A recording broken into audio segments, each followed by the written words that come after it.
Hey everyone, this is Angela from Bake It With Love, and today we're making our fondant petal roses. This is a little bit longer video, and because it's a longer process than making the ribbon roses. So skip forward, watch what you want to watch, skip around. It comes together beautifully. As you can see here, they are wonderful, wonderful roses. They're the ones that I'm going to be using in my rose cake as my centerpiece. So we are going to get started here in a second. First thing I'm using here is my fondant roller. I'm taking the purple because they're about a 1/4 inch marker versus the 1/8 of an inch, which is the pink ones, and that's the thickness that we like. You can see the fondant that I made there in the center, and I'll link that recipe below.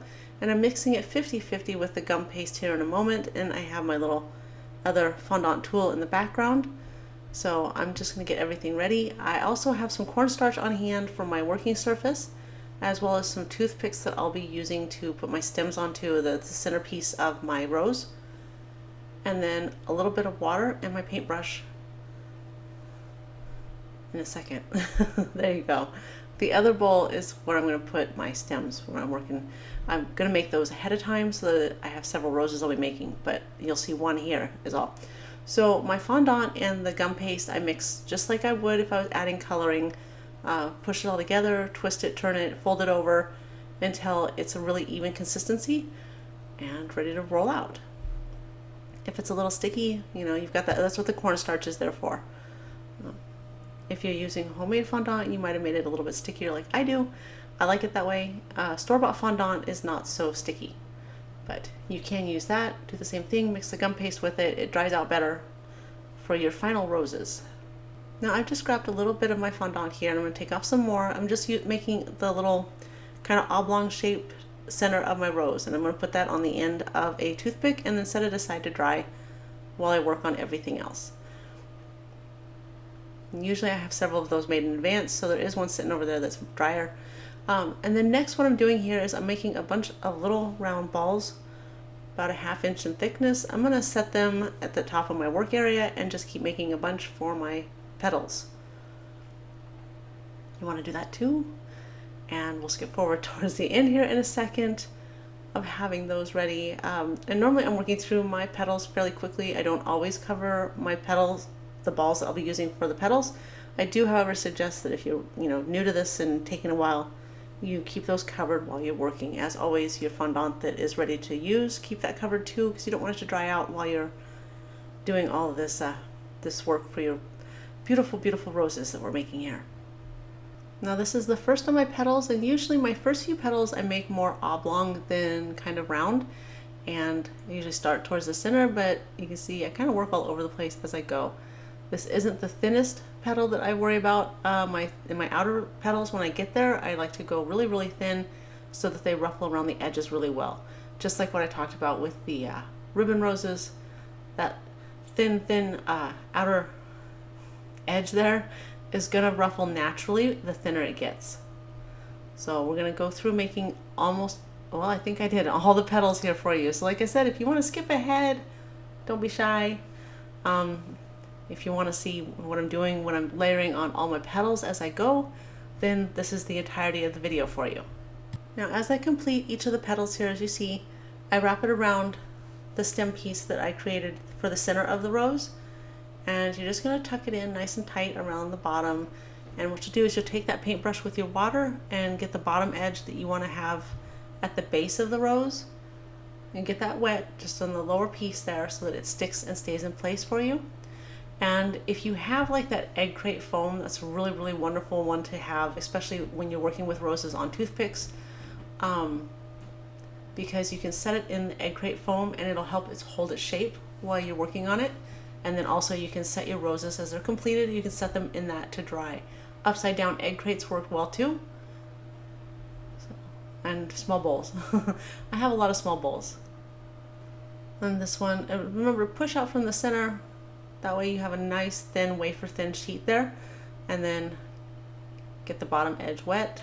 Don't forget that, like I almost did. Just at the bottom, not a ton of water. And wrap it around the base of your rose that's started. And I usually try and start on the opposite side of where I left off with my last petal.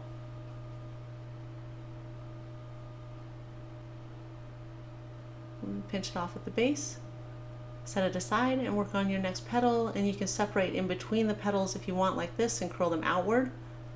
I use the backside of my paintbrush a lot for that too. But the first few petals, I let them be kind of tight around, like you would see in a normal rose, a real rose, that the inner petals are nice and tight around the center of the rose. Okay, and as we finish this rose petal up, we're going to move to skipping to just adding the petals, because this is the same sort of thing you're going to do with each of your petals, is thin out each of your petals, paint the bottom, and wrap it around the stem. Now, how much ruffling is going to depend on how well you thinned out those edges, and also depends on how much time you take to go ahead and spread them out as you add the petals to your petal rose. And as always, you can add as many petals or as few petals as you want. If you want just a nice tight little rosebud, you add less. You can even curl it up towards the top instead of flaring it so much for more of a bud look. You can also make these in smaller form for cupcake toppers. They work really, really well for that too. So do the ribbon roses, tiny ribbon roses. I'm not that good at freehand when it's that small though, so I use petal roses for cupcakes. Anyway, this one is going to be kind of the centerpiece of my rose cake that I'm doing here in a few days. And we'll upload that, I think, not tomorrow, but the next day. So stay tuned. It's going to be a wonderful, wonderful cake, and I'll show the assembly of all the roses as well as piping with a Russian piping tip for making some more roses, and then using a petal tip as well in between all of my roses on the top of the cake. Now, just like our ribbon roses, we'll be adding a lot of the petals here, and you might feel like the bottom's getting bulky on your rose, but I just let that be. I don't worry about it, because I'll snip it off later when it's all dried, and that way I have a nice flat base for adding it on top of my cake. So when I'm doing my larger roses like this, I like the last few petals, because I think that's really when it starts to look like the rose that you're going for. So I want to remind you though that if you haven't done this before, it just takes time and patience. The first few roses will be more time intensive than the rest. And that's when I like to combine the ribbon rose with the petal roses here, because I like a few of the petal roses to be nice centerpieces on whatever I'm doing, and then a few of the ribbon roses because they're easier and I can do smaller. Sorry about the centering on that. I like the smaller ribbon roses to be the tighter rosebuds. And then I also like to pipe the Russian buttercream tips with their roses. And I'll show that when I assemble this cake. And then we'll do a different video another day when I do more work with buttercream for buttercream roses.